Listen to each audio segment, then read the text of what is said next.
अस्सलाम वालेकुम, welcome back to P for progress. इस लेक्चर में मैंने चैप्टर नंबर 15 होम्योस्टेसिस के कुछ टॉपिक डिस्कस करने हैं, जिसमें osmoregulation, water relations of cell, balance of water and solutes in the body, osmoregulation in plants and osmoregulation in animals आ जाता है। सबसे पहले हम ऑस्मो रेगुलेशन टर्म को डिस्कस कर लेते हैं। ऑस्मो रेगुलेशन में बेसिकली वाटर और सोल्यूट्स की मेंटेनेंस और रेगुलेशन का प्रोसेस होता है, जिसे हम ऑस्मो रेगुलेशन करते हैं। हमारी बॉडी में जो बहुत ज़्यादा एक क्रिटिकल चीज़ होती है ये कि वाटर और सोल्यूट्स को बैलेंस रखा जाए। तो उसमें रेगुलेशन का प्रोसेस वो प्रोसेस होता है जो कि इसको रेगुलेट रखता है, इसको मेंटेन रखता है। Then water relation of cell. Water solvent होता है सेल में, ठीक है, और हर सेल में डिफरेंट और डेफिनेट अमाउंट में वाटर प्रेजेंट होता है, जो कि उसके फंक्शनिंग के लिए बहुत ज़्यादा ज़रूरी होता है। अब उसको बैलेंस रखने के लिए जो प्रोसेस होता है उसे हम होम्योस्टैटिक मैकेनिज़्म कहते हैं, जो कि मेंटेन रखता है वाटर और सल्यूट की कंसंट्रेशन को। Balance of water and salute in the body, ठीक है। तो इस टॉपिक को डिस्कस करने के लिए सिर्फ अगर हम तीन टर्म्स को डिस्कस कर लेंगे तो ये हमें इजीली समझ आ जाएगा।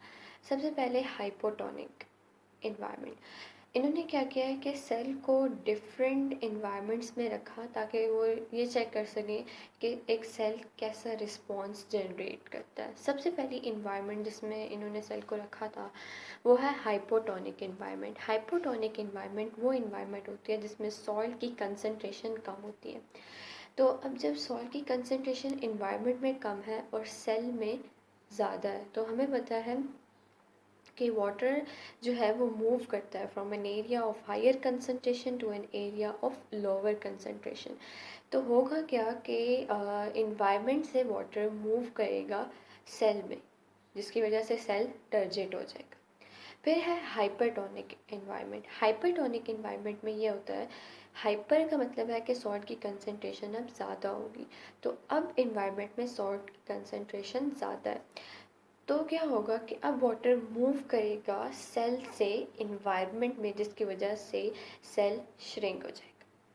तीसरी कंडीशन जिसमें इन्होंने सेल को डाल के चेक किया था वो आइसोटोनिक इन्वायरमेंट थी। आइसोटोनिक इन्वायरमेंट वो इन्वायरमेंट होती है जो कि सेम होती है, मींस दैट कि सेल का internal environment as well as internal environment same है, मतलब वाटर और सल्यूट्स की अमाउंट सेम है, तो सेल नॉर्मल रहेगा क्योंकि डिफरेंस नहीं है इन्वायरमेंट में। फिर ऑस्मो रेगुलेशन इन प्लांट्स। तो प्लांट भी डिफरेंट इन्वायरमेंट्स में रहते हैं और वाटर की अवेलेबिलिटी डिपेंड करती है हर इन्वायरमेंट में। सबसे पहले इन्होंने हाइड्रोफाइट्स को डिस्कस किया है। तो हाइड्रोफाइट्स वो प्लांट होते हैं जो कि पानी में, जिनके पास अवेलेबिलिटी वाटर की बहुत ज़्यादा होती है। जब वाटर की अवेलेबिलिटी ज़्यादा होगी तो फिर उन्हें एक ऐसा मैकेनिज़्म चाहिए कि वो एक्सेस वाटर को रिमूव करवा सकें। इनकी बॉडी में दो अडेप्टेशन होती हैं ताकि एक्सेस वाटर को रिमूव किया जा सके। सबसे पहले कि इनके लीव का साइज़ बहुत ज़्यादा बड़ा होता है। जब लीव का साइज़ बड़ा होता है तो सरफेस एरिया ज़्यादा होता है। जब सरफेस एरिया ज़्यादा होता है तो ट्रांसपायरेशन मतलब कि लॉस ऑफ वाटर वो ज़्यादा होगा, तो एक्सेस वाटर का रिमूवल हो गया। सेकंड चीज़ जो सेकंड अडेप्टेशन इनमें है वो ये है कि इनमें स्टोमेटा बहुत ज़्यादा प्रेजेंट होते हैं। और दूसरी बात ये कि अपर लेयर पे प्रेजेंट होते हैं लीफ की। जब अपर सरफेस पे प्रेजेंट होंगे तो उससे ये होगा कि एटमॉस्फेयर में उनका कांटेक्ट एटमॉस्फेयर के साथ होगा और उससे भी ट्रांसपायरेशन का रेट इंक्रीज़ होता है। देन मीज़ोफाइट वो होते हैं जो मॉडरेट वाटर अवेलेबिलिटी को फेस करते हैं। इसका मतलब ये हुआ कि इनके ये दोनों तरह की सिचुएशन को फेस करेंगे। सफिशिएंट सप्लाई भी होगी और रिस्ट्रिक्टेड सप्लाई भी होगी। जब पानी ज़्यादा होता है तो ये अपने स्टोमेटा को खोल देते हैं, और जब पानी कम होता है तो उनकी अडेप्टेशन ये होती है कि स्टोमेटा को बंद कर देते हैं। इसकी एग्जांपल में लिखा हुआ है रोज़ और मैंगो। उसके बाद ज़ीरोफाइट डेजर्ट एरियाज़ में होते हैं जहाँ पे वाटर की अवेलेबिलिटी ना होने के बराबर होती है। अब होता क्या है कि अब इन्हें अडेप्टेशन किस चीज़ की चाहिए, क्योंकि पानी कम है तो इन्हें ऐसी अडेप्टेशन चाहिए जिसमें ट्रांसपरेशन के रेट को कम किया जा सके। बहुत से ज़ीरोफाइट्स जो होते हैं उनकी लीव बहुत छोटे छोटे होते हैं और थिक होते हैं। इससे क्या होता है, ट्रांसपरेशन का रेट कम होगा। देन इज़ और दूसरी बात ये होता है जब लीव छोटे होते हैं तो सरफेस एरिया भी कम होता है। सरफेस एरिया ज़्यादा होने से ट्रांसपरेशन ज़्यादा होती थी, सरफेस एरिया कम होने से ट्रांसपरेशन कम होगी। फिर उसके बाद क्यूटिकल को डिस्कस किया गया, वो भी थिक वैक्सी और लेदरी होती है। फिर अब स्टोमेटा इनकी लोअर सरफेस पे होते हैं ताकि ट्रांसपरेशन के रेट को कम किया जा सके। फिर इधर जो एग्जांपल इन्होंने डिस्कस किया वो कैक्टस की है, ठीक है। तो अब इन्होंने ये वाली जो अडेप्टेशन है ये बहुत इंटरेस्टिंग है कि वो अपने लीव ही शेड कर देते हैं ताकि ट्रांसपरेशन को कम्प्लीटली रिस्ट्रिक्ट किया जा सके। अच्छा, अब स्टेम फिर फोटोसिंथेटिक और करना चाहते हैं क्योंकि जो फोटोसिंथेसिस का प्रोसेस होता है वो लीव्स में हो रहा होता है और अब लीव्स रहे ही नहीं है।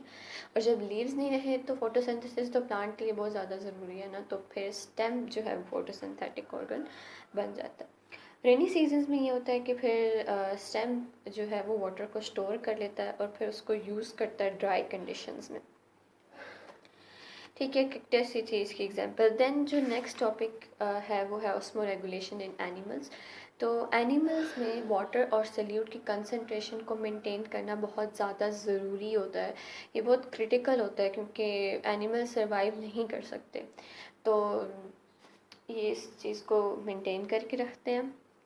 अच्छा, सेल में तो पानी continuously leaves and enter, but जो क्वांटिटी है वो बैलेंस में रहती है। फिर इन्होंने इन्वायरमेंट को देखते हुए एनिमल्स को दो क्लासेस में क्लासिफाई कर दिया जिसमें ऑस्मोकॉर्निफॉर्मर्स और ऑस्मोरेगुलेटर्स आ जाते हैं। ऑस्मोकॉर्निफॉर्मर्स वो एनिमल्स हैं जो कि आइसोटोनिक इन्वायरमेंट में रहते हैं, तो उन्हें वाटर और सल्यूट्स की अमाउंट को बैलेंस करने की ज़रूरत नहीं पड़ती, ठीक है। इस तरह जो उसमें रेगुलेटर्स हैं, रेगुलेटर्स वर्ड से पता चल रहा है कि रेगुलेट करेंगे, तो इसमें हाइपोटोनिक और हाइपरटोनिक दोनों तरह की इन्वायरमेंट आ जाती हैं।